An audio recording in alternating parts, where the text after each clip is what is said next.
नमस्कारम। आज हम पढ़ते हैं ट्रांसपोर्टेशन इन ह्यूमन बींग्स। ठीक है। जैसे ब्लड है, ब्लड वेसल है, हार्ट है, ये सब के सब किसका पार्ट होते हैं? ये होते हैं circulatory system of animals. Animals की बॉडी में जो सर्कुलेशन चलता रहता है, मटेरियल्स है, सब्सटेंसेस हैं, from one part two another part of the body वो मूव करते रहते हैं। वो सब हम पढ़ते हैं सर्कुलेटरी सिस्टम में। ठीक है। तो आज हम पढ़ेंगे सर्कुलेटरी सिस्टम में भी ह्यूमंस के अंदर। ठीक है, यानी कि सर्कुलेटरी सिस्टम ऑफ ह्यूमन या ट्रांसपोर्टेशन इन ह्यूमन बींग्स। जैसा कि आप सब जानते हो, जब हम खाना खाते हैं वो खाना कहाँ जाता है? स्टमक में, पेट में। स्टमक से वो खाना चला जाता है डाइजेस्ट होने के बाद ब्लड में, और ब्लड से वो सारा फूड ब्लड से होता हुआ पूरी बॉडी में जाता है। चाहे वो ब्रेन की सेल्स हो, चाहे वो पैर की लेग की सेल्स हो, चाहे वो टंग की सेल्स हो, हर सेल्स को फूड चाहिए एनर्जी के लिए। इसलिए सारा का सारा फूड स्टमक में से डाइजेस्ट होकर के ब्लड में आ जाता है। ब्लड से वो फिर पूरी बॉडी में जाता है, सब सेल्स पर जाता है। उसी तरह से एनर्जी लेने के लिए हर सेल को ऑक्सीजन चाहिए। और ऑक्सीजन कहाँ से कैसे लेते हैं? हम सांस लेते हैं और ऑक्सीजन चली जाती है लंग्स में। फिर लंग्स में से वो ऑक्सीजन ब्लड में चली जाती है, और ब्लड फिर उस ऑक्सीजन को पूरी बॉडी के हर सेल्स तक पहुंचा देता है जिन जिनको उस ऑक्सीजन की जरूरत होती है। ठीक है। और जब हम सांस बाहर निकालते हैं तो क्या होता है? कार्बन डाइऑक्साइड गैस बाहर निकालते हैं। तो वो कैसे बाहर निकलते हैं? हमारी बॉडी की जो सेल्स हैं वो ऑक्सीजन को यूज करके कार्बन डाइऑक्साइड गैस बनाती हैं, जो कि वेस्ट होता है। अब कार्बन डाइऑक्साइड गैस फिर ब्लड में जाती है, ब्लड से वो गैस फिर लंग्स में आ जाती है, लंग्स से वो गैस जब हम सांस बाहर निकालते हैं तो कार्बन डाइऑक्साइड गैस बाहर निकल जाती है। ठीक है। तो ये होता है हार्ट। आप सब ने फिल्मों में देखा हुआ, फिल्मों में कैसा हार्ट दिखा देते हैं? ऐसा दिखा देते हैं।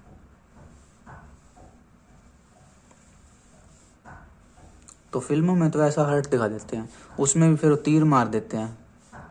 ठीक है। और वो जख्मी दिल हो जाता है और ऐसे खून बाहर निकलता है। ठीक है। लेकिन रियल सिचुएशन में ऐसा हार्ट नहीं होता। हालांकि कुछ एक सिमिलैरिटी होती है, बट रियल सिचुएशन में हार्ट कुछ ऐसा होता है कि कैसा होता है? जैसे हमारी मुट्ठी बंद हो, ऐसे जैसे अपनी जितनी हाथ की जो बंद मुट्ठी होती है, जो अपनी क्लोज्ड फिस्ट होती है, उसके साइज का अपना हार्ट होता है। ठीक है।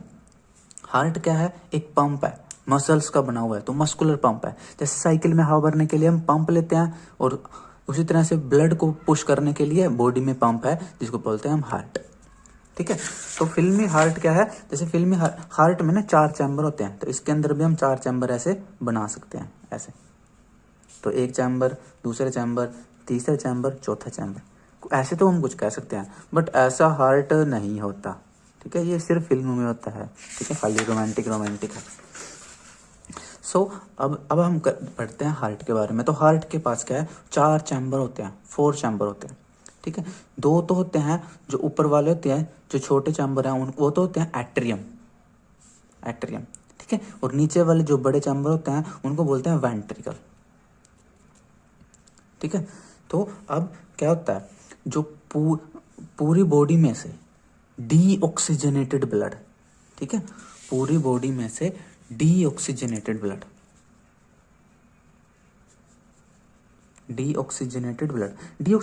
मतलब जिसमें ऑक्सीजन ना हो या बहुत कम ऑक्सीजन हो, यानी कि जिसमें कार्बन डाइऑक्साइड हो। तो कार्बन डाइऑक्साइड वाला सारी बॉडी से ब्लड कहाँ आता है? वेना कैवा के थ्रू। ठीक है। ये वेना कैवा क्या है? वेन्स है। तो वेन्स आती हैं ऊपर वाली बॉडी से और नीचे वाले बॉडी पार्ट से। वो सारा डीऑक्सीजनेटेड ब्लड राइट एट्रियम में आता है। ठीक है। जो हार्ट का राइट साइड है। ठीक है। देखो मेरा हाथ का लेफ्ट साइड है, बट हार्ट का राइट साइड है, तो राइट एट्रियम में आता है। ठीक है। इसे अगर आप हार्ट को छाती पे लगाओगे तो ये आपका राइट साइड चला जाएगा, ये लेफ्ट साइड चला जाएगा। ठीक है। समझ गए? ऐसे करके जब आप लगाओगे छाती पे तो ये राइट, ये लेफ्ट। तो राइट एट्रियम में डीऑक्सीजनेटेड ब्लड आ जाता है। अब राइट एट्रियम ऐसे श्रिंक करता है, ऐसे कॉन्ट्रैक्ट करता है, ऐसे पुश करता है, जिसकी वजह से वो डीऑक्सीजनेटेड ब्लड फिर राइट वेंट्रिकल में आ जाता है। फिर राइट वेंट्रिकल ऐसे पुश करता है। पुश करने के बाद वो डीऑक्सीजनेटेड ब्लड एक ऐसे वेसल से होता हुआ, ठीक है, जो आगे 2 पार्ट्स में डिवाइड कर जाती है, जिसको बोलते हैं पल्मोनरी आर्टरी। पल्मोनरी आर्टरी से होता हुआ डीऑक्सीजनेटेड ब्लड कहाँ चला जाता है? लंग्स के पास चला जाता है। ठीक है, अब यहाँ देखो, यहाँ पर आपको कुछ नहीं दिख रहे होंगे, ये देखो ये दोनों जगह पर जब राइट एट्रियम से ब्लड राइट वेंट्रिकल में आए तो देखो यहाँ पर ये है कुछ, ये क्या होता है? वाल्व होता है। वाल्व क्या करता है? ये यूनिडायरेक्शनल वाल्व होता है, ताकि ब्लड जो है पीछे से आगे तो चला जाए बट आगे से पीछे ना जाए, सिर्फ एक डायरेक्शन में ब्लड मूव करता है, सिर्फ इस डायरेक्शन में। अब यहाँ से ब्लड मूव करता है इस डायरेक्शन में, सिर्फ एक सिंगल डायरेक्शन में। तो यूनिडायरेक्शनल ये वाल्व होते हैं जो कि ब्लड को पंप करने में मदद हेल्प करते हैं। अब ब्लड चला गया लंग्स के पास। लंग्स के पास हम बाहर से सांस ले लेते हैं, उस सांस में ऑक्सीजन होती है, तो वो ऑक्सीजन अब ब्लड के अंदर आ जाती है। और अब ब्लड के अंदर ऑक्सीजन आ गई तो अब क्या हो गया? ब्लड हो गया ऑक्सीजनेटेड ब्लड। ऑक्सीजनेटेड ब्लड या प्योर ब्लड कह लो या अच्छा ब्लड कह लो, है ना, ऑक्सीजनेटेड ब्लड। अब ऑक्सीजनेटेड ब्लड क्या है? वो लंग्स से आता है पल्मोनरी वेन्स के थ्रू। लंग्स में गया तो था वो पल्मोनरी आर्टरीज के थ्रू, बट अब लंग्स से वो ऑक्सीजनेटेड ब्लड आया है पल्मोनरी वेन्स के थ्रू। और वो कहाँ आता है? हार्ट के लेफ्ट एट्रियम में आता है। अब जब लेफ्ट एट्रियम श्रिंक करता है तो वो ऑक्सीजनेटेड ब्लड लेफ्ट वेंट्रिकल में आ जाता है। जब लेफ्ट वेंट्रिकल श्रिंक करता है यानी कॉन्ट्रैक्ट करता है तो वो ऑक्सीजनेटेड ब्लड ऐसे एओर्टा से, एओर्टा क्या होती है? सबसे बड़ी आर्टरी होती है। जैसे वेना क्या है? सबसे बड़ी वेन होती है, उसी तरह से सबसे बड़ी आर्टरी होती है एओर्टा। तो एओर्टा से वो ब्लड, ऑक्सीजनेटेड ब्लड कहाँ चला जाता है? पूरी बॉडी में चला जाता है, ऊपर सिर वाले हेड की तरफ भी और नीचे लेग्स की तरफ भी, पूरी बॉडी में चला जाता है।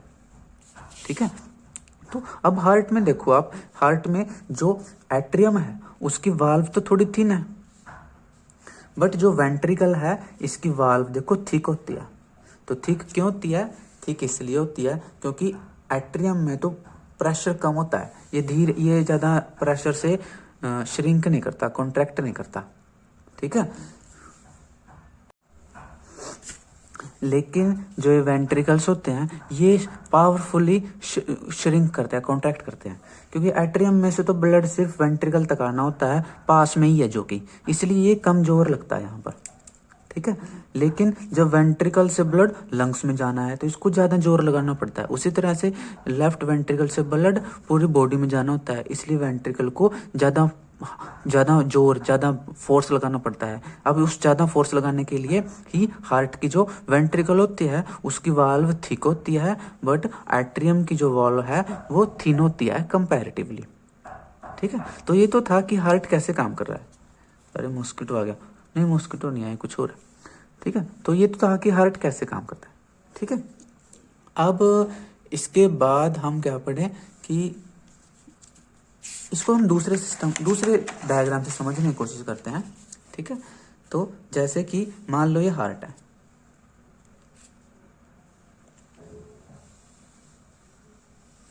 हार्ट में क्या है? 4 चैम्बर है।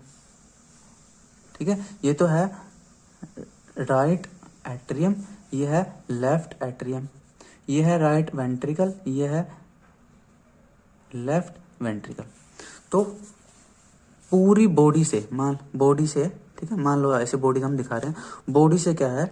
डीऑक्सीजनेटेड ब्लड यानी बिना ऑक्सीजन वाला ब्लड इसमें आ जाता है। किसमें? राइट एट्रियम में। राइट एट्रियम से वो ब्लड जाता है डीऑक्सीजनेटेड वाला राइट वेंट्रिकल में। राइट वेंट्रिकल से वो ब्लड जाता है ऐसे,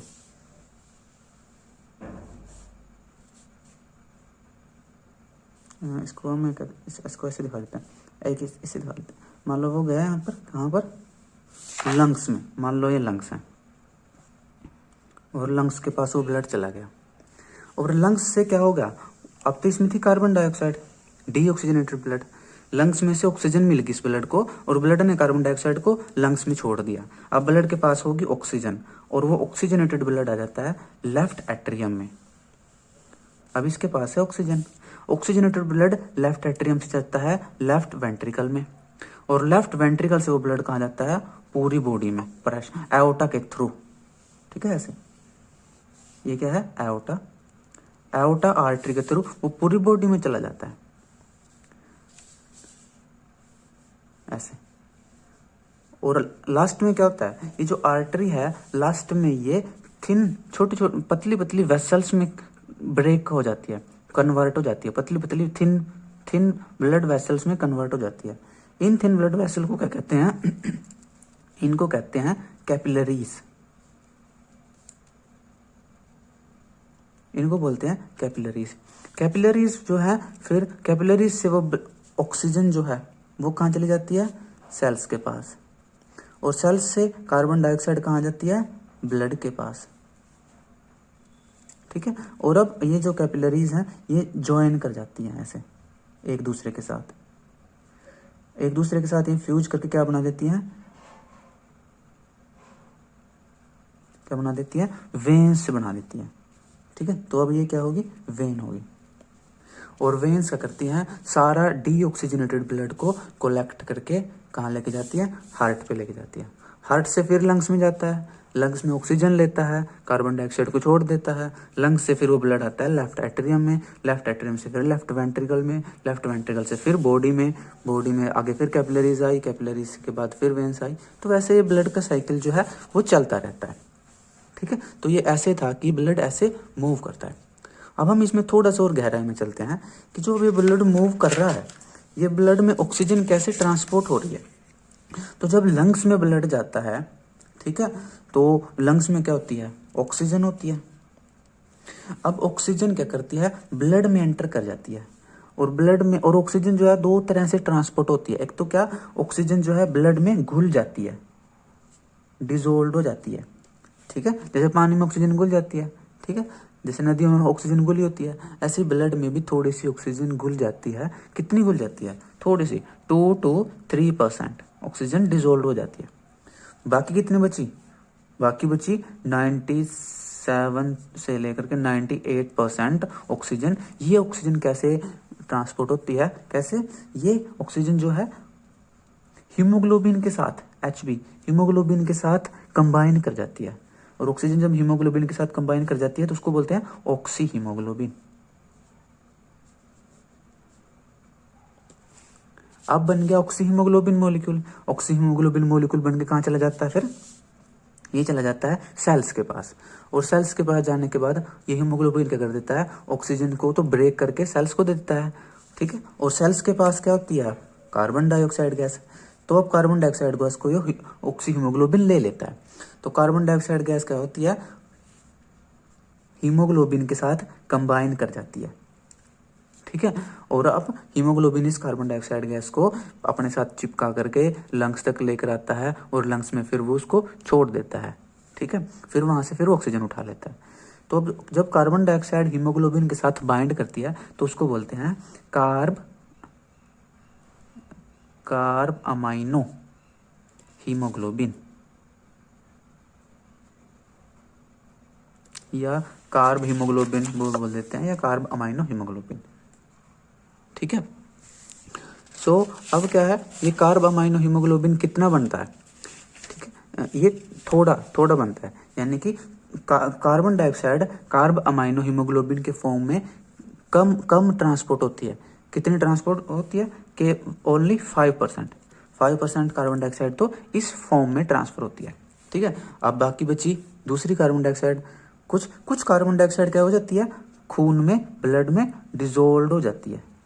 ठीक है, और डिजोल्व होकर ही वो ट्रांसपोर्ट होती रहती है। जैसे थोड़ी ऑक्सीजन डिजोल्व हुई थी, ऐसे कार्बन डाइऑक्साइड भी डिजोल्व हो जाती है। कितनी डिजोल्व होती है, कितनी होती है, कितनी परसेंट इसमें ट्रांसपोर्ट होती है, 5%। तो 5% कार्बन डाइऑक्साइड डिजोल्व फॉर्म में भी ट्रांसपोर्ट हो जाती है। अब बच कितनी, 100 में से 90% बच गई, 5 ये 90%।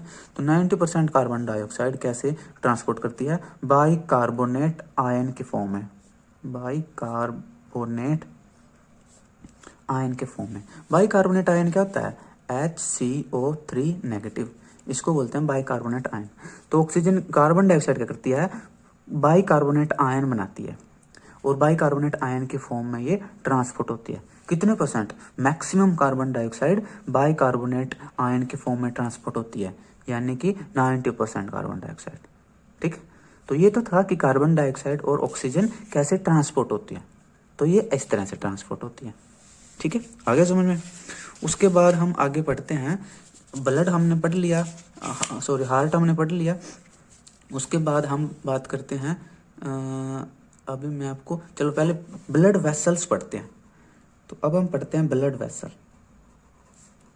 ब्लड वेसल क्या, यानी कि खून की नालियाँ। ऐसी वेसल्स, ऐसी नालियाँ जिनमें से खून बहता है। तो खून की दो तरह की नालियाँ होती हैं, ठीक है। एक तो होती हैं वेन्स, एक होती है आर्टरीज। वेन्स क्या होती है, वो ब्लड वेसल जो बॉडी में से ब्लड को लेकर के हार्ट में आती है, ठीक है। यानी कि वो ब्लड वेसल जो बॉडी में से ब्लड को लेकर के हार्ट में आ रही है, उन ब्लड वेसल को क्या बोलते हैं, वेन्स बोलते हैं। सबसे बड़ी वेन कौन है, वेना कैवा, ठीक है, ये वाली, ठीक है। और अगर इसमें देखें, देखो वो ब्लड वेसल जो बॉडी में से या सेल्स पे से या टिश्यूज पे से ब्लड को लेकर के हार्ट तक आती है या हार्ट के राइट एट्रियम में आती है, तो उनको बोलते हैं क्या, उनको बोलते हैं वेन्स, ठीक है। और दूसरी है आर्टरीज। आर्टरीज अगर सिंगुलर है तो आर्टरी, काफ़ी सारी हैं तो प्लूरल है तो आर्टरीज। तो आर्टरीज क्या होती हैं, वो ब्लड वेसल जो हार्ट में से ऑक्सीजनेटेड ब्लड को लेकर के जाती हैं और पूरी बॉडी में लेकर आती हैं, पूरी बॉडी तक लेकर जाती हैं, उन वेसल्स को बोलते हैं आर्टरीज। तो सबसे बड़ी आर्टरी कौन सी है, एओर्टा। तो सबसे बड़ी आर्टरी है एओर्टा, ठीक है। तो एक बार मैं फिर रिपीट कर दूं, वेन्स क्या होती हैं, वो ब्लड वेसल्स जो बॉडी में से डीऑक्सीजनेटेड ब्लड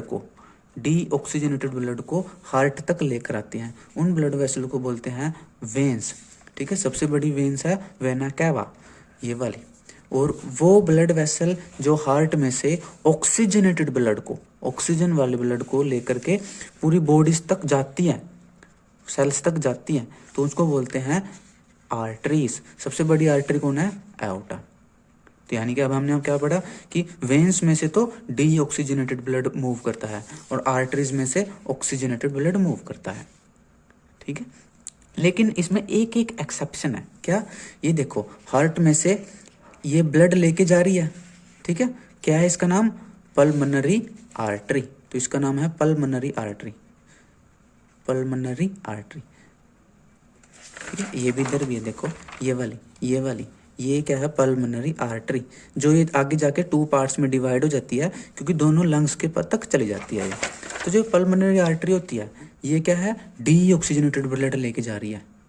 तो देखिए वैसे तो आर्टरी क्या है, ऑक्सीजनेटेड ब्लड लेके जाती हैं, लेकिन सिर्फ एक ही आर्टरी है बॉडी में जो डीऑक्सीजनेटेड ब्लड को कैरी करती है, उसका नाम है पल्मोनरी आर्टरी। उसी तरह से जो लंग्स में से ऑक्सीजनेटेड ब्लड को लेके आ रही है उसका नाम क्या है, pulmonary vein, pulmonary vein. Pulmonary vein क्या है, ऑक्सीजनेटेड ब्लड लेकर आ रही है। तो वैसे तो वेन्स क्या है, डीऑक्सीजनेटेड ब्लड को कैरी करती हैं, लेकिन पूरी बॉडी में एक ही वेन ऐसी है जो ऑक्सीजनेटेड ब्लड को कैरी करती है और उसका नाम है पल्मोनरी वेन, ठीक है। इसके अलावा एक और खासियत होती है इन दोनों में, क्या, जो वेन्स होती हैं इनमें ब्लड प्रेशर कम होता है क्योंकि ये तो बॉडी से लेकर आ रही हैं, इनमें ब्लड प्रेशर कम होता है, इसलिए जो वेन्स हैं इनकी वॉल जो है थिन होती है, ठीक है। लेकिन जो आर्टरीज होती हैं ये हार्ट में से प्रेशर के साथ ब्लड को लेकर आती हैं, इसमें ज़्यादा प्रेशर होता है आर्टरीज में, और ज़्यादा प्रेशर सहन करने के लिए आर्टरीज का जो वॉल है वो थिक होती है, मोटी होती है। तो क्या, veins have thin walls but arteries have thick wall, ठीक है। ये मोटी वॉल होती है। एक और खासियत होती है वेन्स में ना ऐसे यूनि डायरेक्शनल वाल्व होते हैं। ये क्या होते हैं, ताकि जो ब्लड एक बार आगे चला गया वो ब्लड पीछे ना आ सके, इसलिए वेन्स में वाल्व होते हैं, ठीक है, यूनि डायरेक्शनल वाल्व। तो क्या होते हैं, यूनि डायरेक्शनल वाल्व। लेकिन आर्टरी में यूनि डायरेक्शनल वाल्व नहीं होते। इनमें क्यों नहीं वाल्व होते, यहाँ भी तो ब्लड पीछे जा सकता है लेकिन यहाँ ब्लड पीछे नहीं जाता। क्यों नहीं जाता, क्योंकि हार्ट पीछे से बहुत प्रेशर से ब्लड को मूव करा रहा है और पीछे प्रेशर ज़्यादा है तो ब्लड ऑटोमेटिकली आगे की तरफ ही मूव करता है, तो इसमें से हार्ट पीछे से धकेल रहा है, तो इसलिए इसकी वजह से पीछे ब्लड जाने का सवाल ही नहीं पैदा होता, इसलिए आर्टरीज में वाल्व की ज़रूरत नहीं होती। बट वेन्स में पीछे प्रेशर नहीं है, क्योंकि वो बॉडी से ब्लड को लेके चल रही है, तो इसमें कोई प्रेशर नहीं है, तो इसलिए इनमें वाल्व होता है, ठीक है, किन में, वेन्स में। तो ये भी इन दोनों में एक डिफरेंस हो गया, ठीक है। उसके बाद अगर हम आगे पढ़ें तो आगे क्या है, अब हम थोड़ा सा ब्लड के अंदर चलते हैं। ब्लड क्या होता है? ब्लड है कनेक्टिव टिश्यू है। ब्लड कनेक्टिव टिश्यू क्यों है? क्योंकि ये जो है बॉडी के डिफरेंट पार्ट्स को कनेक्ट करता है। जैसे हार्ट में से ब्लड को लेकर के ये ब्रेन तक भी जा रहा है, सॉरी लंग्स में से ऑक्सीजन लेकर के ब्लड ब्रेन तक जा रहा है, लेग्स तक जा रहा है, सभी सेल्स तक लेके जा रहा है। और डाइजेस्टिव सिस्टम में से फूड को लेकर के ब्लड डिफरेंट ऑर्गन्स तक जाता है। तो ब्लड जो है हमारे हर ऑर्गन को एक दूसरे से कनेक्ट करता है। पूरे बॉडी में हर ब्लड ही होता है, ठीक है, तो वो कनेक्ट करता है हर चीज़ को। मान लो मेरी उंगलियां हैं, अगर इनको ऑक्सीजन चाहिए तो ब्लड लेके आ रहा है, इनको फूड चाहिए तो भी ब्लड लेके आ रहा है। तो ब्लड क्या है? एक कनेक्टिव टिश्यू है, बट ये लिक्विड है, फ्लूइड है, ठीक है। अब ब्लड में क्या होता है? ब्लड में क्या होता है? ब्लड में प्लाज्मा होता है, ब्लड में प्लाज्मा होता है, ठीक है। और क्या होता है ब्लड में? ब्लड में सेल्स होती हैं। और क्या होता है ब्लड में? ब्लड में प्रोटीन्स भी होते हैं, ठीक है, प्रोटीन्स भी होते हैं। और क्या होता है ब्लड में? ब्लड का ही एक पार्ट है जिसको लिम्फ कहते हैं। तो अगर हम बोलें भी लिम्फ क्या है, लिम्फ भी ब्लड का ही एक पार्ट होता है, ठीक है। तो प्लाज्मा क्या होता है? ये येलो कलर का होता है। और ब्लड कैसा होता है? रेड कलर का होता है। और आपको पता है रेड क्यों होता है? क्योंकि हीमोग्लोबिन होता है ब्लड में, और हीमोग्लोबिन रेड कलर का होता है, इसलिए ब्लड रेड है। किसी ऑर्गेनिज्म में खून में अगर हीमोग्लोबिन नहीं है तो उसका खून लाल नहीं होता, रेड नहीं होता। जैसे ऑक्टोपस है, उसका ब्लड ब्लू होता है क्योंकि उसमें हीमोग्लोबिन नहीं होता, उसमें क्या होता है? हीमोसाइनिन होता है। हीमोसाइनिन ब्लू होता है, इसलिए ऑक्टोपस का ब्लड ब्लू होता है। लेकिन हमारे अंदर ब्लड रेड होता है क्योंकि हमारे अंदर हीमोग्लोबिन होता है, जिसको HB कहते हैं, शॉर्ट फॉर्म, हीमोग्लोबिन। तो प्लाज्मा येलो होता है। ब्लड में 3 तरह की सेल्स होती हैं। कौन सी? रेड ब्लड सेल, RBC, क्योंकि इनमें हीमोग्लोबिन है इसलिए रेड होती है। ये क्या काम करती हैं? ऑक्सीजन को ट्रांसपोर्ट करती हैं, कार्बन डाइऑक्साइड को ट्रांसपोर्ट करती हैं। इसके अलावा ब्लड में एक और टाइप की सेल होती है। कौन सी? WBC, यानी कि वाइट ब्लड सेल। इनमें हीमोग्लोबिन नहीं होता इसलिए ये वाइट है, ठीक है। ये क्या काम करती हैं? ये हमें प्रोटेक्ट करती हैं। ये कीटाणु वगैरह हैं, कोई पैथोजन आ गया बाहर से, कोई बैक्टीरिया आ गया जो हमें बीमार कर सकता है, उसको मार देती है ये। तो ये सोल्जर सेल होती है WBC, ठीक है। इसके अलावा ब्लड में एक और टाइप की सेल होती है जिनको बोलते हैं प्लेटलेट्स। आपने कई बार सुना होगा किसी को डेंगू हो जाता है तो बोलते हैं इसकी प्लेटें घट गई, ठीक है। तो प्लेटें क्या है? वो प्लेटलेट सेल को ही बोलते हैं, प्लेटें, ठीक है। इनका काम क्या होता है? अभी मैं बताऊंगा इनका काम क्या होता है। ये ब्लड क्लॉट बनाती हैं, खून को बहने से रोकती हैं। अभी को बताते हैं काम। प्रोटीन होते हैं ब्लड में जो अलग अलग काम करते हैं। ब्लड में हार्मोन भी होते हैं वैसे। लिम्फ होता है जो ब्लड का ही पार्ट होता है और ब्लड में ही मिल जाता है। तो हम एक एक करके करते हैं इसके अंदर। तो प्लाज्मा में तो क्या होता है? वाटर होता है प्लाज्मा में, और इसके अलावा प्लाज्मा में प्रोटीन्स होते हैं, हार्मोन्स होते हैं, लेकिन प्लाज्मा में सेल नहीं होते, ठीक है, ठीक है। सेल्स अलग हैं, 3 टाइप के सेल हैं। प्रोटीन्स होते हैं, अलग अलग प्रोटीन्स होते हैं ब्लड में, ठीक है। और चलो अभी लिम्फा भी करूँगा, ठीक है। तो उससे पहले हम प्लेटलेट्स के बारे में पढ़ते हैं। प्लेटलेट्स क्या करती हैं? मान लो कई बार क्या होता है, आपके हाथ में ऐसे छोटा कट लग गया। कट लगने के बाद क्या होता है? वहाँ से थोड़ा सा खून निकलता है। 2 मिनट 3 मिनट तक खून निकलेगा उसमें से। खून निकलने के बाद क्या होगा? वो खून अपने आप बंद हो जाता है। अगर आपने कुछ लगाया भी नहीं वहाँ पर, और छोटा सा कट था, मान लो छोटा सा कट था ऐसे, और आपने वहाँ पर कुछ लगाया भी नहीं, ठीक है, अच्छा कट दिख भी नहीं रहा, तो मान लो ये, ठीक है, ये मान लो ऐसे छोटा सा कट लग गया और वहाँ से ब्लड निकल रहा है। तो 2-4 मिनट बाद, 5 मिनट बाद अपने आप ब्लड निकलना बंद हो जाता है। तो ब्लड निकलना क्यों बंद हो जाता है?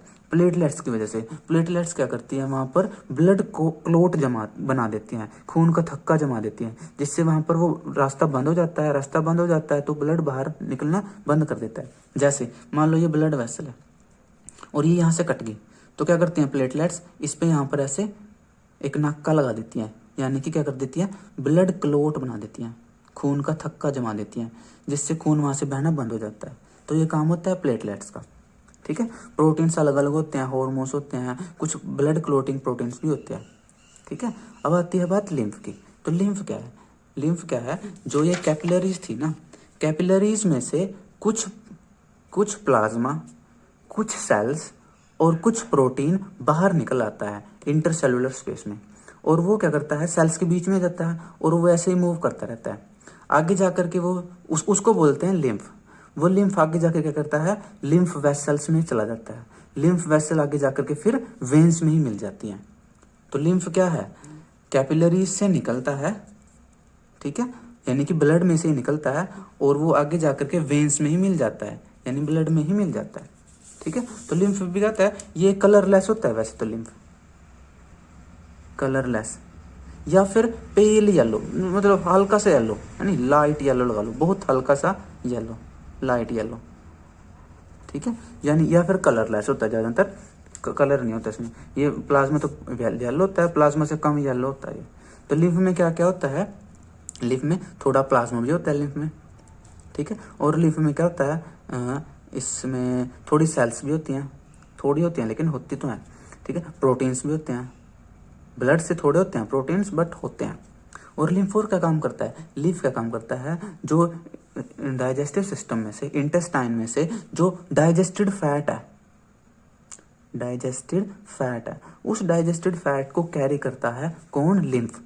और इस डाइजेस्टेड फैट को ट्रांसपोर्ट करने में हेल्प करता है, ठीक है। और इसके अलावा जो सेल्स के बीच में जाता है, तो अपन लिम्फ क्या करता है, सेल्स में कुछ मटेरियल सेल्स को प्रोवाइड करता है, और सेल्स में से कुछ वेस्ट मटेरियल को ये रिसीव भी करता है, और वो आगे जाकर के फिर ब्लड को ही दे देता है, ठीक है। तो लिम्फ भी क्या है, ब्लड का ही पार्ट है, और कैपिलरीज से निकलता है और आगे जाकर के फिर वेन्स में ही मिल जाता है, ठीक है। मैंने कैपिलरीज भी पढ़ ली। कैपिलरीज क्या होती हैं? बड़ी पतली पतली ब्लड की वेसल्स होती हैं, जो ऑक्सीजन और फूड वगैरह सेल्स तक पहुंचाती हैं, ट्रांसपोर्ट करने में हेल्प करती है, ठीक है। तो ये था कि ट्यूब्स, ब्लड वेसल क्या होती हैं, और प्लेटलेट्स क्या काम करती हैं, और लिम्फ क्या काम करता है, तो हमने सब पढ़ लिया, ठीक है। अब बात आती है ब्लड प्रेशर की।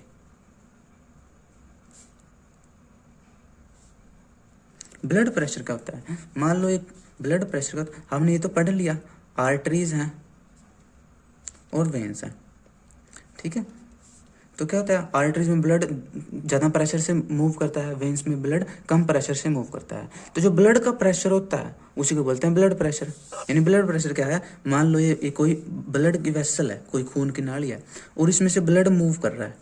अब ब्लड क्या करता है, इस ब्लड की वॉल्स पर एक प्रेशर लगाता है, ऐसे एक प्रेशर लगाता है। इसी प्रेशर को क्या कहते हैं, ब्लड प्रेशर कहते हैं। इसकी शॉर्ट फॉर्म क्या होती है, बीपी। तो कहते हैं भाई बीपी बढ़ गया, बीपी बढ़ गया मतलब ब्लड प्रेशर बढ़ गया, ब्लड प्रेशर कम हो गया। जब ब्लड प्रेशर ज़्यादा बढ़ जाता है तो उसको बोलते हैं हाइपरटेंशन, ठीक है। जो ब्लड प्रेशर एक लिमिट से ज़्यादा बढ़ जाए, ठीक है। तो अब हम बात करते हैं कि ब्लड प्रेशर क्या होता है। जब ये जो वेंट्रिकल्स हैं, जब ये कॉन्ट्रैक्ट करते हैं, जब वेंट्रिकल्स कॉन्ट्रैक्ट करते हैं, उस टाइम में आर्टरीज में जो ब्लड प्रेशर होता है उसको क्या बोलते हैं, सिस्टोलिक, सिस्टोलिक ब्लड प्रेशर, या systolic pressure, systolic blood pressure, ठीक है।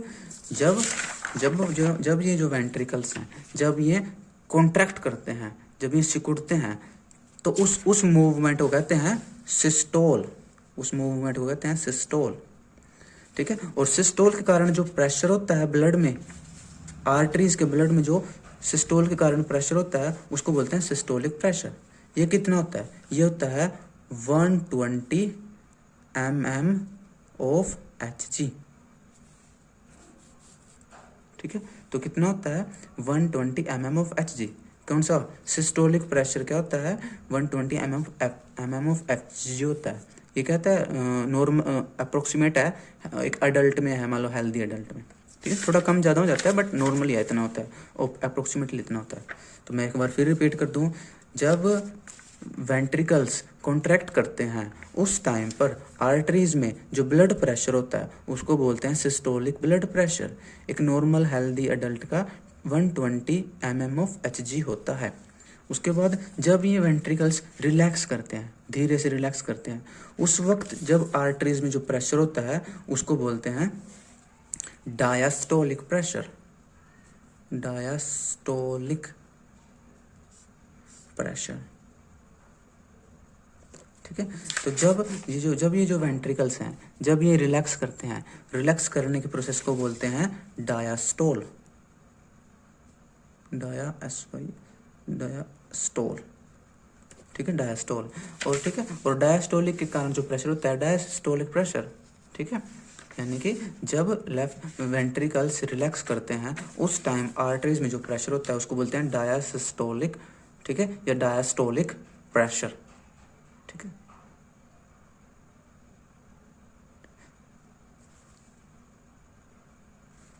ये मैंने थोड़ा है लिख दिया, डायसिस्टोलिक लिख दिया, डायसिस्टोलिक नहीं, डायास्टोल, इस वाई एस काट दो बीच में से, ठीक है, डायस्टोलिक प्रेशर, ठीक है। तो एक बार और रिपीट करता हूँ, जब हार्ट में वेंट्रिकल्स रिलैक्स करते हैं उस प्रोसेस को बोलते हैं डायस्टोल, और जब हार्ट के वेंट्रिकल्स रिलैक्स करते हैं उस टाइम पर आर्टरीज में जो ब्लड प्रेशर होता है उसको बोलते हैं डायस्टोलिक प्रेशर। ये कितना होता है नॉर्मली हेल्दी एडल्ट में, ठीक है, अप्रोक्सीमेटली नॉर्मली कितना होता है 80 mm of Hg, 80 mm of Hg होता है, ठीक है। तो अब आप सोचो कि ब्लड को मापते कैसे हैं, तो आर्टरीज के ब्लड प्रेशर को ही हम मापते हैं, ठीक है, वेन्स के ब्लड प्रेशर को नहीं हम मापते, आर्टरीज के ब्लड प्रेशर को हम मापते हैं, ठीक है। तो अब आपने देखा होगा जब कभी आपका बीपी टेस्ट किया हो या आपने किसी और का पेशेंट का या किसी हेल्दी पर्सन का बीपी चेक करते होते हुए देखा हो, तो देखा होगा आपने डॉक्टर होता है वो हाथ पे कोई कपड़ा बांध देता है, यहाँ पर बाजू के पीछे एक कपड़ा बांध देता है, ठीक है, ठीक है। और उसके बाद उसके पास मशीन सी होती है अटैची जैसी, उसमें वो एक गुब्बारा सा निकालता है वो, और फुस करके उसमें हवा भर देता है, और उस मशीन में एक लिक्विड सा ऊपर की तरफ जाता है, ठीक है। और फिर उसके बाद फिर हवा गुब्बारे में से हवा निकाल देता है फुस, उसके बाद फिर हवा भरता है फुस, फिर वो मशीन में से लिक्विड ऊपर नीचे होता है, तो वो देखता है बीपी को। तो जो वो मशीन है जिसकी हम बात कर रहे हैं उसको बोलते हैं स्फिग्मोमैनोमीटर,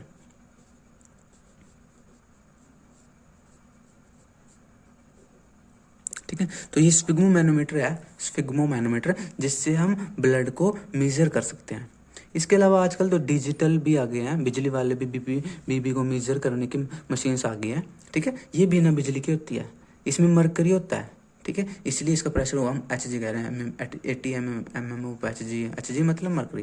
तो जो बीपी मापने की मशीन है उसको बोलते हैं स्फिग्मोमैनोमीटर, जो आपने किसी डॉक्टर के पास ज़रूर देखी होगी, ठीक है।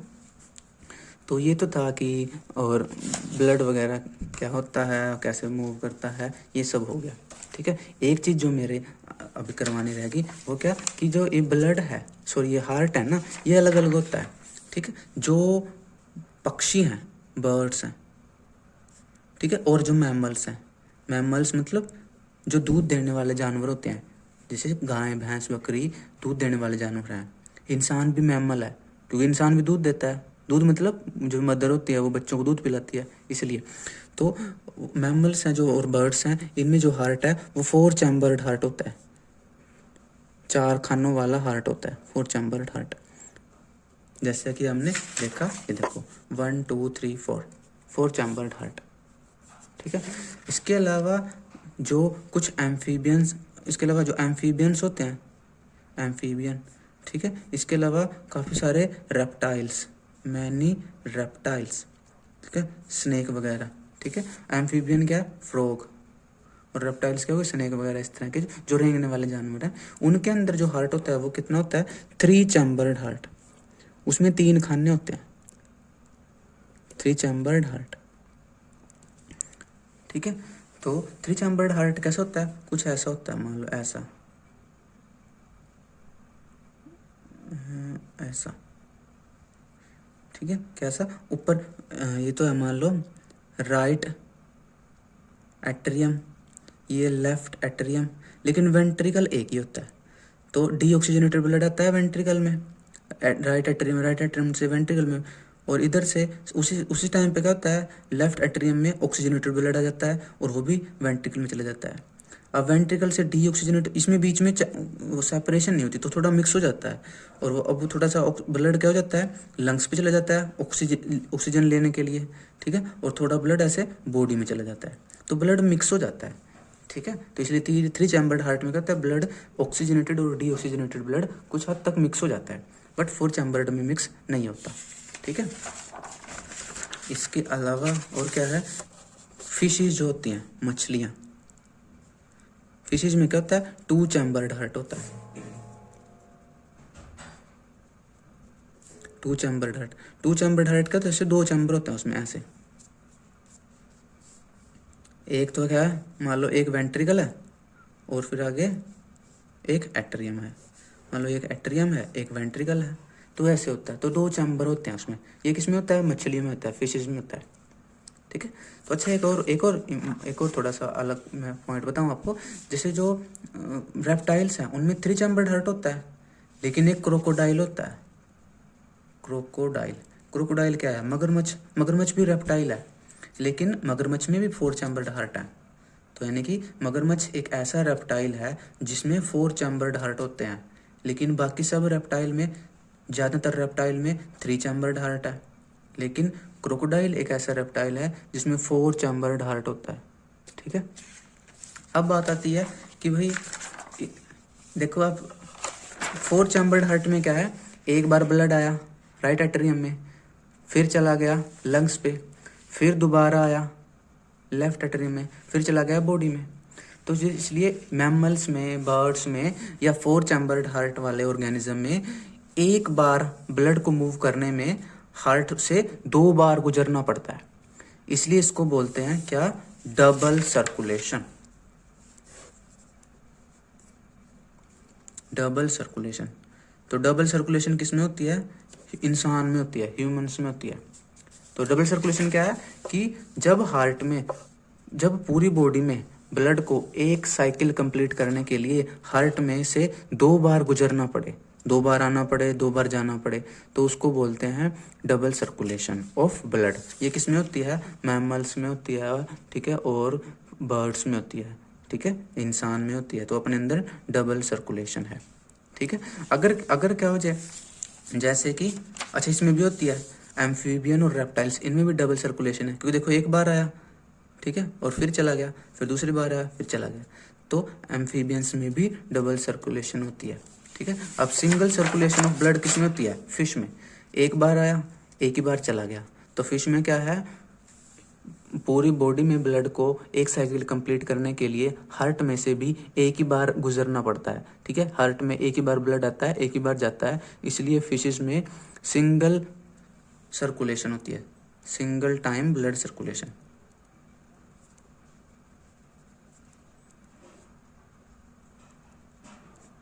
ठीक है। तो अब डबल सर्कुलेशन, अच्छा जो जो जो 4 चैम्बर्ड हार्ट है, कहाँ गया, ये रहा, जो 4 चैम्बर्ड हार्ट है, इसका फायदा क्या होता है, ऑक्सीजनेटेड और डीऑक्सीजनेटेड ब्लड मिक्स नहीं होता। अब मिक्स नहीं होता तो उसका क्या फायदा है, ऑक्सीजन ज़्यादा बेहतर तरीके से सप्लाई होती है। अब ऑक्सीजन ज़्यादा बेहतर तरीके से सप्लाई होती है तो एनर्जी ज़्यादा मिलती है, इसलिए 4 चैम्बर्ड हार्ट किस में है, जो एडवांस्ड ऑर्गेनिज्म है, जैसे कि ह्यूमन है, जैसे कि मैमल्स हैं, वो एडवांस्ड है, उनमें टेक्नोलॉजी ज़्यादा दे दी नेचर ने, ठीक है, क्योंकि उनको एनर्जी ज़्यादा चाहिए, तो इसलिए उनका ब्लड में इसलिए उनको ऑक्सीजन ज़्यादा चाहिए, ऑक्सीजन ज़्यादा चाहिए, तो ऑक्सीजन की सप्लाई अच्छे से होनी चाहिए, और ऑक्सीजन की सप्लाई अच्छे से कब होगी, जब डीऑक्सीजनेटेड और ऑक्सीजनेटेड ब्लड मिक्स नहीं करेगा, दोनों सेपरेटली ट्रांसपोर्ट करेंगे। तो ये फ़ायदा होता है 4 चैम्बर्ड हार्ट में, क्योंकि उनमें ब्लड मिक्स नहीं होता, जिससे ऑक्सीजन ज़्यादा बेहतर तरीके से सप्लाई की जा सकती है, ठीक है। और इसके अलावा अब जिसमें 3 चैम्बर्ड हार्ट है, उसमें क्या होता है, ऑक्सीजन और डीऑक्सीजनेटेड ब्लड मिक्स हो जाता है, तो ऑक्सीजन अच्छे से सप्लाई नहीं होती। लेकिन ये किसमें है, थोड़े सिंपल ऑर्गेनिज्म है, एम्फीबियन, रेप्टाइल, ये क्या है, ये इंसान से थोड़े सिंपल हैं, इसलिए इनको थोड़ी कम एनर्जी चाहिए, इसलिए नेचर ने इनका हार्ट में टेक्नोलॉजी ज़्यादा नहीं दी, इनको सिर्फ 3 चैम्बर वाला हार्ट दे दिया। और फिशेज में तो और भी कम टेक्नोलॉजी है, सिर्फ 2 चैम्बर वाला हार्ट है। लेकिन ऐसा भी नहीं है कि इनको कोई प्रॉब्लम है, क्योंकि नेचर ने जो भी बनाया है सोच समझ कर बनाया है, तो सभी ऑर्गेनिज्म अपने अपने हार्ट से खुश हैं, ठीक है। तो ये था ट्रांसपोर्टेशन इन ह्यूमन बींग्स। ठीक है, तो नमस्कारम।